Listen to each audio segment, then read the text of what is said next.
श्री गणेशाय नमः। ओम नमः शिवाय।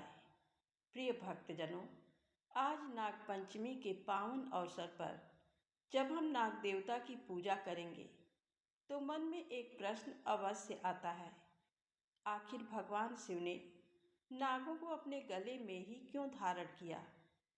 जिस सर्प से मनुष्य भयभीत होता है वही नाग भगवान भोलेनाथ के कंठ का आभूषण कैसे बन गया? तो आइए नाग पंचमी के इस पावन अवसर पर सबसे पहले जानते हैं भगवान शिव और नागों के इस अद्भुत संबंध का महत्व। भगवान शिव के गले में विराजमान नाग को पौराणिक परंपरा में नागराज वासुकी से जोड़ा जाता है। समुद्र मंथन के समय वासुकी ने देवताओं और दैत्यों के लिए मंथन की रस्सी बनकर महत्वपूर्ण भूमिका निभाई थी।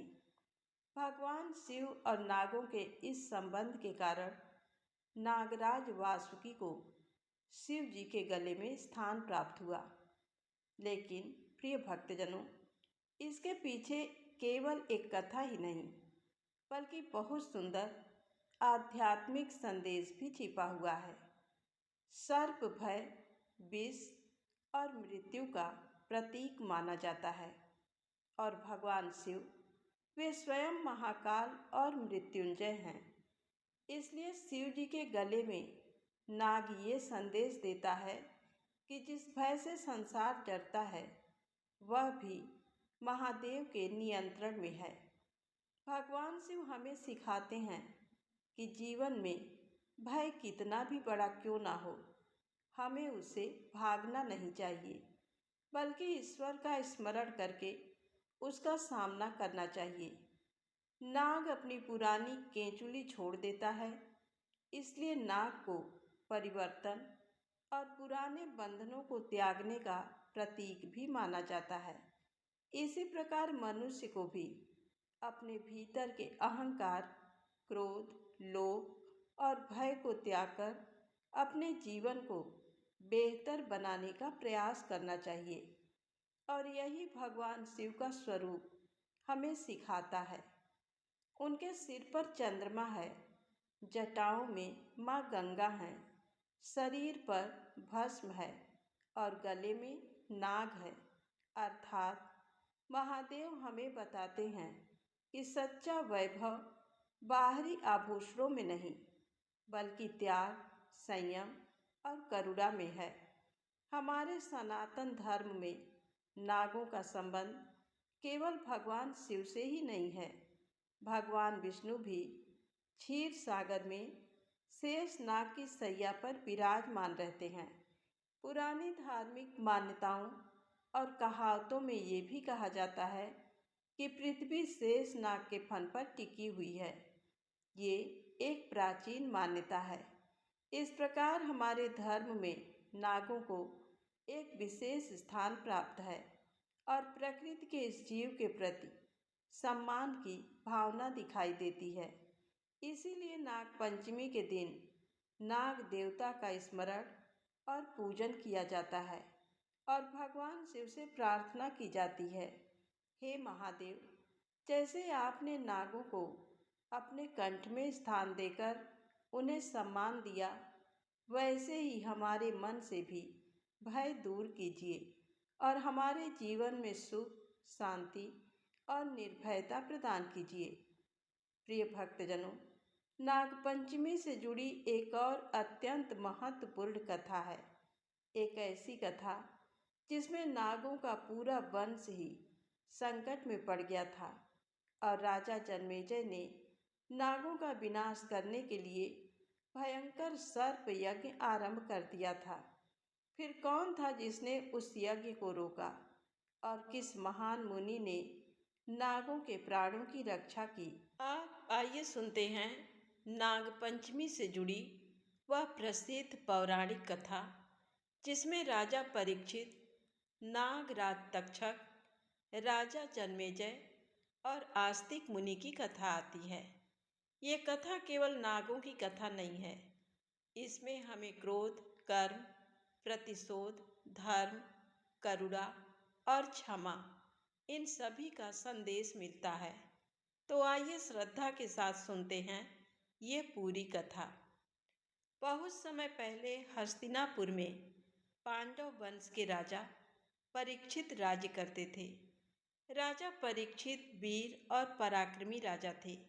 वे भगवान श्री कृष्ण के परम भक्त थे और अपनी प्रजा का पालन धर्म और न्याय के साथ करते थे। लेकिन एक दिन उनके जीवन में ऐसी घटना घटी जिसने आगे चलकर न केवल उनके जीवन का अंत किया, बल्कि नागों के पूरे वंश को भी एक भयंकर संकट में डाल दिया। एक दिन राजा परीक्षित शिकार के लिए वन में गए।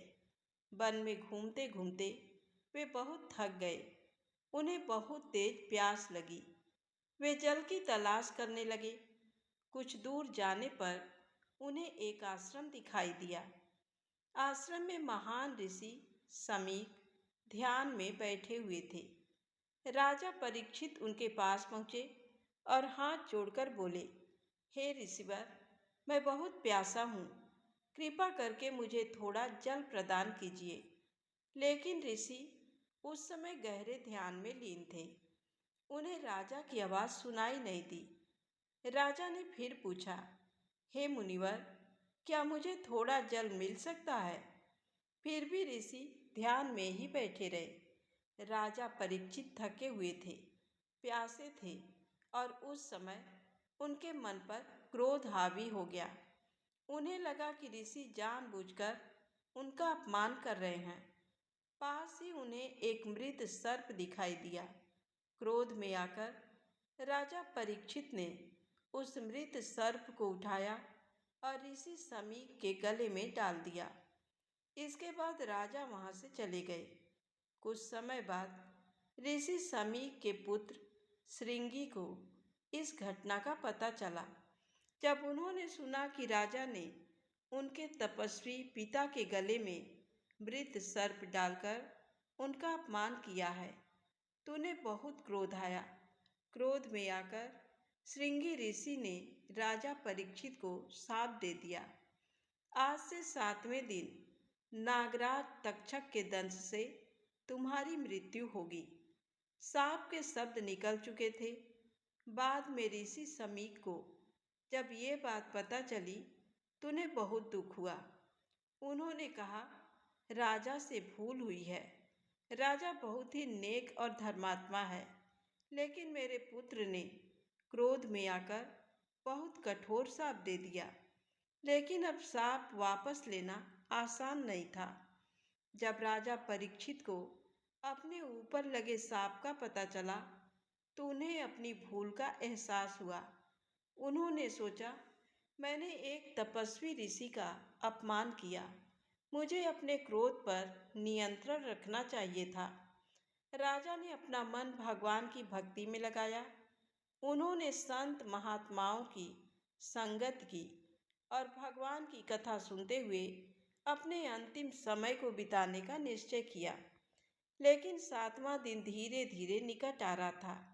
उधर नागराज तक्षक को भी पता चल चुका था कि राजा परीक्षित की मृत्यु उसके दंश से होनी है। तक्षक राजा को डसने के लिए निकल पड़ा, लेकिन रास्ते में उसकी भेंट एक महान ऋषि से हुई। वे थे कश्यप ऋषि। कश्यप ऋषि को सर्प विष के प्रभाव को दूर करने की विद्या आती थी। वे राजा परीक्षित को बचाने के लिए हस्तिनापुर की ओर जा रहे थे। तक्षक ने उन्हें देखा तो उनका मार्ग रोककर पूछा, हे मुनिवर, आप इतनी जल्दी कहाँ जा रहे हैं? कश्यप ऋषि ने कहा, मैं राजा परीक्षित को बचाने जा रहा हूँ। आज उन्हें नागराज तक्षक डसने वाला है। मुझे सर्प विष का प्रभाव दूर करने की विद्या आती है, इसलिए मैं उनके प्राण बचाने जा रहा हूँ। यह सुनकर तक्षक ने कहा, क्या आपको पता है कि मैं ही तक्षक हूँ? कश्यप ऋषि बोले, हाँ, मैं जानता हूँ, लेकिन मुझे अपनी विद्या पर विश्वास है। तुम्हारे विष से भी मैं राजा के प्राण बचा सकता हूँ। तक्षक को ये बात अच्छी नहीं लगी। उसने कहा, ऋषिवर, जिस व्यक्ति को मैं डस लेता हूँ उसे कोई जीवित नहीं कर सकता। कश्यप ऋषि ने कहा, तक्षक, अपनी शक्ति पर तुम्हें जितना विश्वास है उतना ही विश्वास मुझे अपनी विद्या पर है। तक्षक ने सोचा कि पहले इस ऋषि की परीक्षा लेनी चाहिए।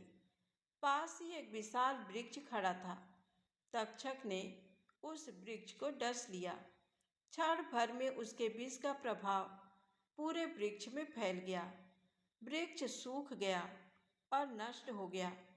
तक्षक ने कहा, अब बताइए ऋषिवर, क्या आप इस वृक्ष को फिर से जीवित कर सकते हैं? कश्यप ऋषि ने अपनी विद्या और मंत्र शक्ति का प्रयोग किया। कुछ ही समय में उस वृक्ष में फिर से जीवन दिखाई देने लगा। सूखी शाखाओं पर हरियाली लौट आई। तक्षक ये देखकर आश्चर्यचकित हो गया। अब उसे विश्वास हो गया कि यदि कश्यप ऋषि राजा परीक्षित के पास पहुंच गए तो वे सचमुच राजा को उसके विष से बचा सकते हैं। तक्षक ने तब कश्यप ऋषि से कहा, हे मुनिवर, राजा परीक्षित की मृत्यु एक ऋषि के शाप से निश्चित हुई है। आप उन्हें बचाकर उस नियति को कैसे बदल पाएंगे? फिर उसने कश्यप ऋषि को बहुत सा धन और बहुमूल्य संपत्ति देने का प्रस्ताव रखा। कश्यप ऋषि ने विचार किया। आगे वे अपनी विद्या से ये जान लेते हैं कि राजा परीक्षित की आयु वास्तव में समाप्त हो चुकी है। इसके बाद वे तक्षक से प्राप्त धन स्वीकार करके वापस लौट जाते हैं। इस प्रकार कश्यप ऋषि राजा परीक्षित तक नहीं पहुंच सके और तक्षक अपने लक्ष्य की ओर आगे बढ़ गया। अब तक्षक के सामने दूसरी कठिनाई थी। राजा परीक्षित की रक्षा के लिए महल के चारों ओर कड़ा पहरा लगा हुआ था। सैनिकों को आदेश था कि किसी भी सर्प को महल में प्रवेश ना करने दिया जाए। तक्षक समझ गया कि सीधे जाकर राजा को डसना संभव नहीं होगा। तब उसने छल का सहारा लिया। तक्षक ने अपने साथ के नागों को ब्राह्मणों का रूप धारण करने के लिए कहा। वे लोग ब्राह्मणों का वेश बनाकर फल और फूल लेकर राजा परीक्षित के पास जाने लगे। सैनिकों ने जब देखा कि ब्राह्मण फल फूल लेकर आए हैं तो उन्होंने उन्हें अंदर जाने दिया। वे राजा के पास पहुँचे और उन्हें फल भेंट किए। राजा परीक्षित ने उन फलों को स्वीकार कर लिया। उन्हें क्या पता था कि मृत्यु उन्हीं फलों में छिपकर उनके पास पहुंच चुकी है। तक्षक ने एक छोटे कीट का रूप धारण करके फल के भीतर स्वयं को छिपा लिया था। 7वां दिन समाप्त होने को था। राजा परीक्षित को लगा अब शायद शाप का समय पूरा होने वाला है। उन्होंने फल को देखा। फल के भीतर एक छोटा सा जीव दिखाई दिया। राजा ने उस छोटे जीव को देखा और कहा, शायद यही मेरे कर्मों का अंतिम समय है। तभी वह छोटा सा जीव अचानक अपना वास्तविक रूप धारण करने लगा। वह कोई साधारण कीट नहीं था, वह स्वयं नागराज तक्षक था। तक्षक ने अपना भयंकर नाग रूप धारण किया और राजा परीक्षित को डस लिया। तक्षक के विष का प्रभाव इतना प्रबल था कि राजा परीक्षित की मृत्यु हो गई। इस प्रकार ऋषि श्रृंगी का शाप पूरा हुआ। राजा परीक्षित के प्राण चले गए। जब यह समाचार राजा परीक्षित के पुत्र जन्मेजय को मिला तो वे अपने पिता की मृत्यु से अत्यंत दुखी हुए। पिता की मृत्यु का दुख धीरे धीरे क्रोध में बदल गया। जन्मेजय ने कहा, तक्षक ने मेरे पिता के प्राण लिए हैं, मैं उसे कभी क्षमा नहीं करूँगा। उन्होंने तक्षक को दंड देने का निश्चय किया, लेकिन देखते देखते उनका क्रोध इतना बढ़ गया कि उन्होंने केवल तक्षक को ही नहीं बल्कि समस्त नाग जाति का विनाश करने का संकल्प कर लिया। उन्होंने विद्वान ब्राह्मणों और ऋषियों को बुलाया। उन्होंने पूछा, ऐसा कौन सा उपाय है जिससे तक्षक सहित सभी नागों का अंत किया जा सके? तब उन्हें बताया गया कि सर्प सत्र यज्ञ के द्वारा मंत्रों की शक्ति से नागों को यज्ञ की अग्नि में बुलाया जा सकता है। राजा जन्मेजय ने विशाल सर्प सत्र यज्ञ करने का निश्चय किया। एक विशाल यज्ञशाला बनाई गई। दूर दूर से ऋषि और विद्वान ब्राह्मण बुलाए गए। यज्ञ की वेदी तैयार की गई। अग्नि प्रज्वलित हुई। मंत्रों का उच्चारण आरंभ हुआ। जैसे जैसे मंत्रों की शक्ति बढ़ती गई, वैसे वैसे दूर दूर रहने वाले नाग यज्ञ की अग्नि की ओर खींचे चले आने लगे।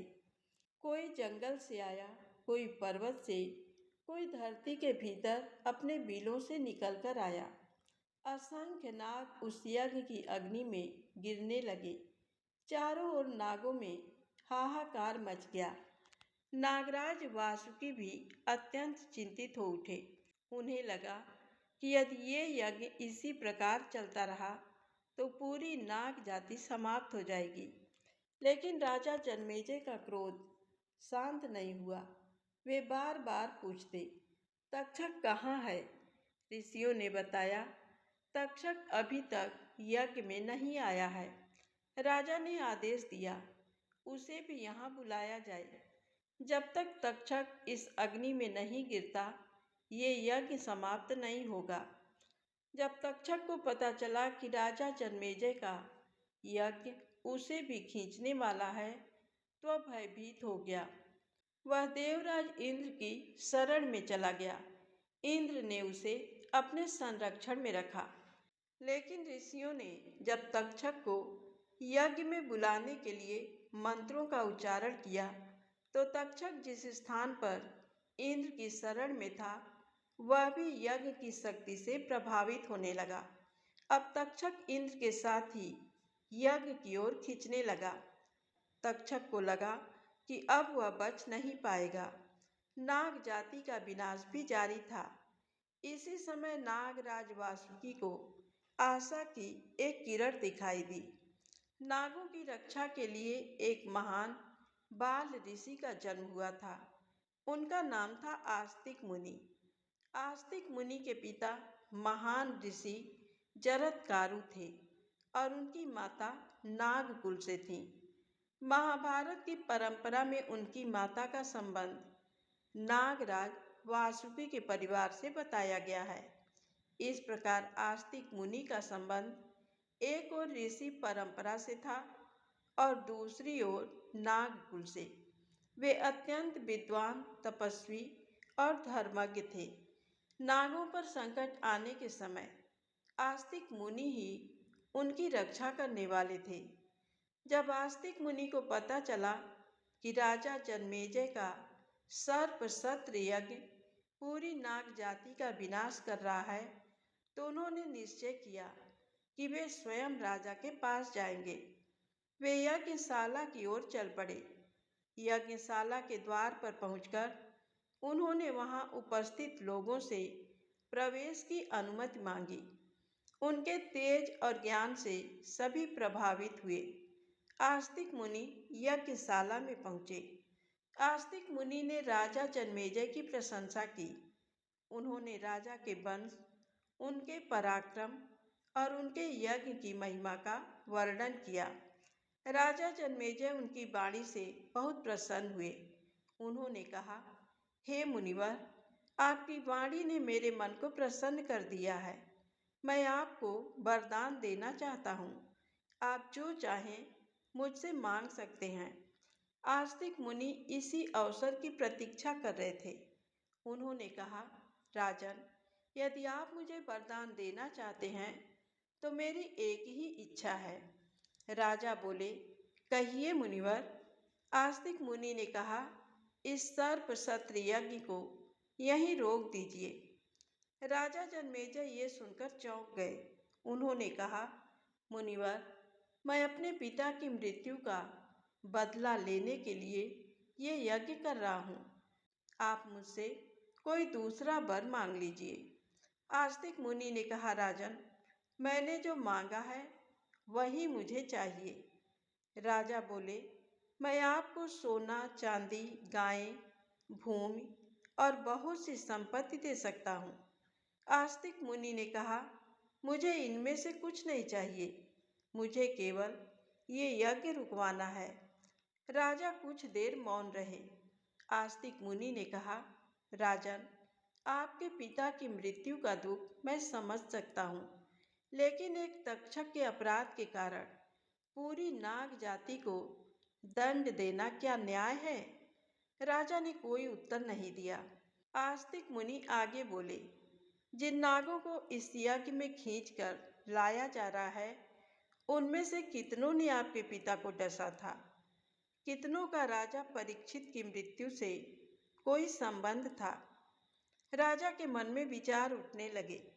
आस्तिक मुनि बोले, राजन, प्रतिशोध मनुष्य के दुख को समाप्त नहीं करता, ये केवल एक और दुख पैदा करता है। राजा जन्मेजय की आंखों के सामने जैसे उनका पूरा जीवन घूम गया।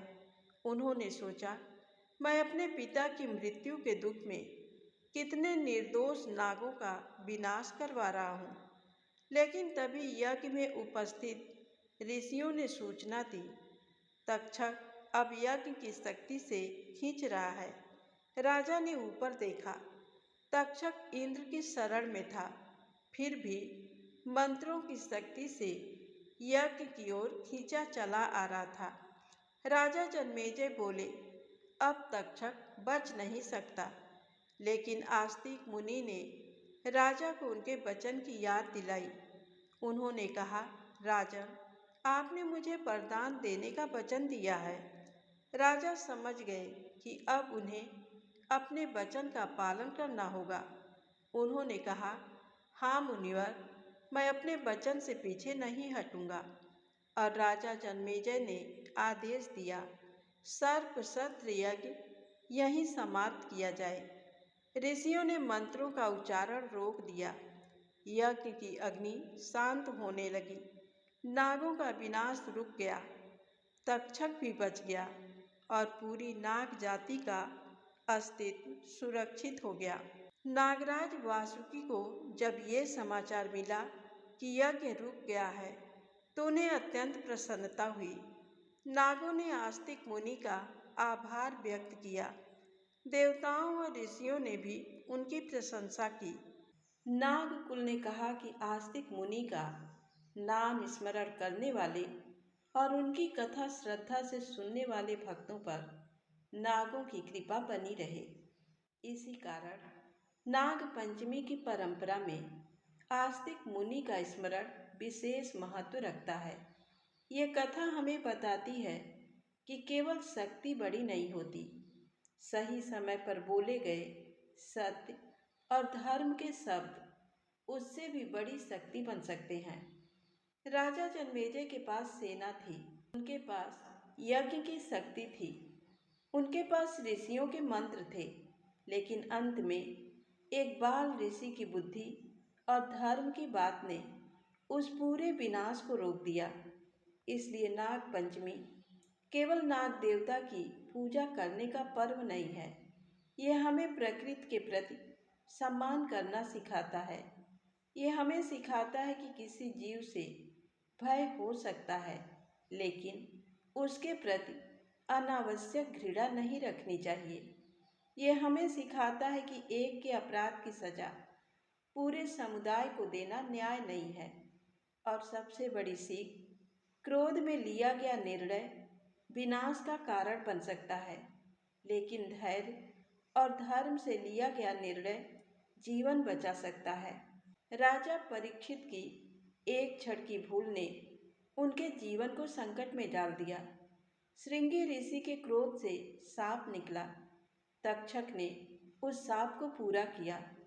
राजा जन्मेजय ने पिता की मृत्यु के दुख में सर्प सत्र आरंभ कर दिया और अंत में आस्तिक मुनि ने धर्म का मार्ग दिखाकर उस क्रोध को समाप्त किया। यही इस पूरी कथा का सार है। क्रोध से क्रोध बढ़ता है, प्रतिशोध से प्रतिशोध बढ़ता है, लेकिन धर्म और करुणा विनाश को भी रोक सकती है। इस नाग पंचमी के पावन अवसर पर भगवान शिव और नाग देवता से प्रार्थना करें, हे भोलेनाथ, हमारे मन से भय, क्रोध, अहंकार और द्वेष को दूर कीजिए। हमें सभी जीवों के प्रति दया और करुणा रखने की शक्ति दीजिए। हमारे घर परिवार में सुख, शांति और समृद्धि बनाए रखिए और अपनी कृपा सदा हम सभी पर बनाए रखिए। ओम नमः शिवाय। हर हर महादेव। जय नाग देवता। आप सभी भक्तजनों को नाग पंचमी की हार्दिक शुभकामनाएं।